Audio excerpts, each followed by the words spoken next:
पाकिस्तान जिस मुश्किल में इस वक्त हमारे बॉर्डर्स की हिफाजत कौन करेगा? शहबाज शरीफ ने करनी है। आसिम मुनीर आके बताए पाकिस्तान को, अगर वो चला रहा है तो वो आके बताए। ये जी पता नहीं सिक्योरिटी का वो मीटिंग इस वक्त करने लगे किसके बगैर? इमरान खान के बगैर। इमरान खान के बगैर सिक्योरिटी मीटिंग हो सकती है? अगर कोई आप में से समझता है, आपने उनके लॉयर भी बंद कर दिया, आपने उनको आइसोलेशन में डाल दिया, क्यों?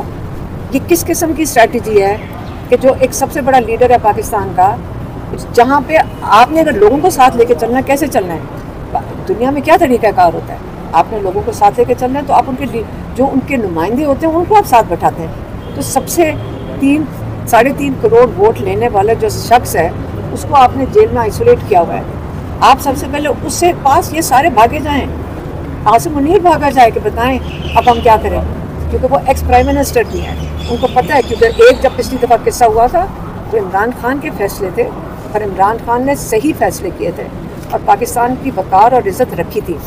इस वक्त ये सारे भागे जाएं, या इमरान खान के पास अडयाला, या यहाँ से उनको रिहा करवाएं जो इल्लीगली वो जेल में है, जिन्होंने उनको रखा हुआ है, और उनको लाकर बाहर बाइज़्ज़त बैठाकर उनके हाथ जोड़ें कि आप बताएं हमने अपना मुल्क कैसे बचाना है।